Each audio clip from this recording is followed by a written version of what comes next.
బులెటిన్లో breaking news చూస్తున్నాం. తెలంగాణ ముఖ్యమంత్రి రేవంత్ రెడ్డి ఇవాళ మరోసారి ఢిల్లీకి వెళ్లనున్నారు.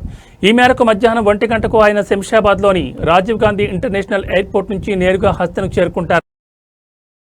బీసీలకు 42% రిజర్వేషన్ల సాధనకు కాంగ్రెస్ పార్టీ ఆధ్వర్యంలో రేపు జంతర్ మంతర్ వద్ద చేపట్టబోయే ధర్నాలో పాల్గొంటారు. బీసీ రిజర్వేషన్ల ఆర్డినెన్స్ను ఆమోదించేలా కేంద్ర ప్రభుత్వంపై మరింత ఒత్తిడి తీసుకొచ్చేలా మొత్తం 3 రోజుల పాటు కాంగ్రెస్ ఆందోళన కార్యక్రమాలు కొనసాగనున్నాయి.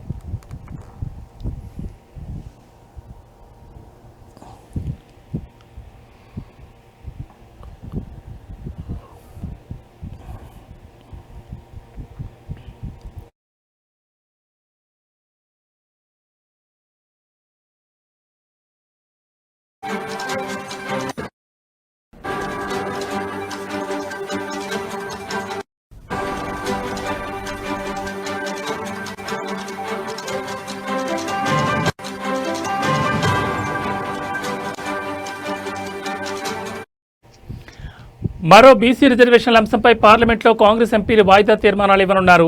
ఈ ధర్నాలో పాల్గొనేందుకు ఇప్పటికే తెలంగాణ కాంగ్రెస్ పార్టీ వ్యవహారాల incharge Meenakshi Natarajan, TPCC chief Mahesh Kumar Goud, మంత్రులు, ఎమ్మెల్యేలు, ఎమ్మెల్సీలు, ఆయా జిల్లాల ముఖ్య నాయకులు ఢిల్లీకి చేరుకున్నారు. అదేవిధంగా ఏఐసీసీ చీఫ్ మల్లికార్జున ఖర్గే, లోక్సభ పక్ష నేత రాహుల్ గాంధీ, ప్రియాంక గాంధీ, ఇతర నేతలు ఈ ఆందోళనలో పాల్గొపోతున్నట్లుగా తెలుస్తోంది.